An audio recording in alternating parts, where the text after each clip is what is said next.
Hello दोस्तों, आप देख रहे हैं डी कोड इंडियन।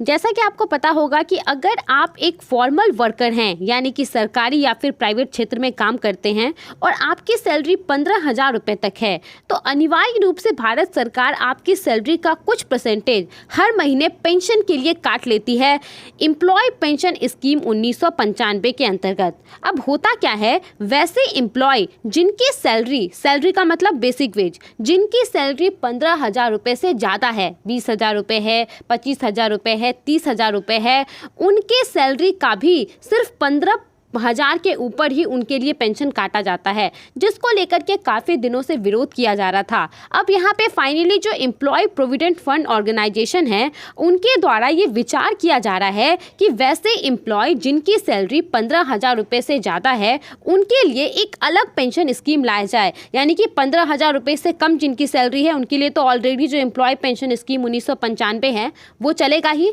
जिनकी सैलरी 15,000 रुपये से ज़्यादा है, उनके लिए एक नया स्कीम लाया जाए। ध्यान रखिएगा कि अभी ये सिर्फ विचार किया जा रहा है। हो सकता है कि अगले महीने गुवाहाटी में जो मीटिंग है, वहाँ पे ये डिसीजन या फिर इसको लेकर के चर्चा शुरू हो जाए। तो आज के इस वीडियो में हम इसी के बारे में डिटेल में बात करने वाले हैं। सबसे पहले हम थोड़ा सा समझ लेते हैं एम्प्लॉय पेंशन स्कीम 1995 को, जिसको वाइडली EPS 1995 के नाम से जाना जाता है। ये 1995 में लाया गया था ऑर्गेनाइज सेक्टर के एम्प्लॉयज़ के लिए, ताकि रिटायरमेंट के बाद हर महीने उनको कुछ सैलरी कुछ पेंशन मिलते रहे।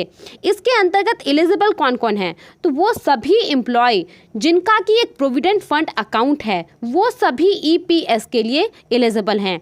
होता क्या है, अगर आप किसी भी एक कंपनी में काम करते हैं, प्राइवेट क्षेत्र में काम करते हैं या फिर सरकारी क्षेत्र में काम करते हैं, तो आपकी सैलरी का 12% PF के नाम पे काट लिया जाता है, और उतना ही पैसा जो कंपनी है वो भी आपके PF अकाउंट में कहा जाता है कि जमा करेगी। लेकिन यहाँ पे होता क्या है कि आपसे जो 12% लिया जाता है PF के लिए, वो तो पूरा एम्प्लॉय प्रोविडेंट फंड अकाउंट में जमा कर दिया जाता है। लेकिन कंपनी जो 12% आपके नाम पे बोलती है कंट्रीब्यूशन होता है, उसमें से सिर्फ 3.76% ही PF अकाउंट में जमा किया जाता है।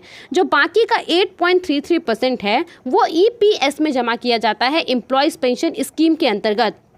जिस हिसाब से कंट्रीब्यूशन होता है, उसी हिसाब से रिटायरमेंट के बाद आपको हर महीने कुछ पेंशन दिया जाता है।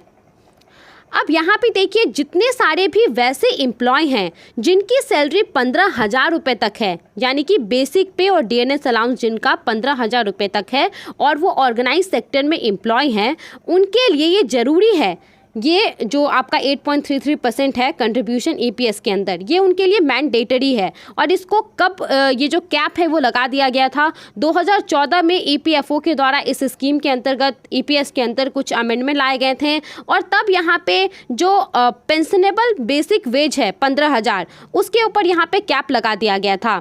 और 2014 से पहले ये कितना था, 6,500 रुपये था। यानी कि 6,500 रुपये तक अगर किसी की सैलरी है, तो उस एम्प्लॉय के लिए नेसेसरी है कि उसकी सैलरी का 8.33% EPS के अंदर हर महीने जमा होते रहे। 2014 में इसको बढ़ा करके 15,000 रुपये कर दिया गया। और ध्यान रखिएगा कि ये जो 15,000 का थ्रेशोल्ड है, वो जब आप ज्वाइन कर रहे हैं कंपनी, तब आपका होना चाहिए 15,000 रुपये तक, ठीक है।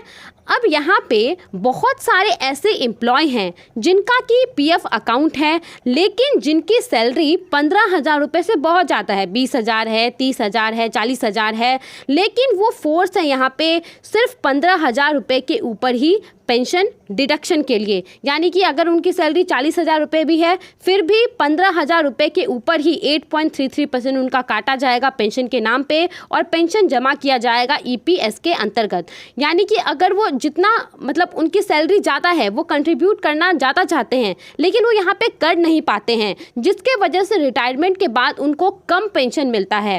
अब इसी चीज़ को लेकर के काफ़ी दिनों से, काफ़ी सालों से ये डिमांड किया जा रहा था, जब से इस फैसले को लाया गया था, और काफ़ी ज़्यादा विचार विमर्श भी हो रहे थे कि ये जो 15,000 रुपये का थ्रेशोल्ड है, उसको बढ़ा करके 25,000 रुपये कर दिया जाए। लेकिन इस प्रपोजल को कभी भी अप्रूवल नहीं मिला है।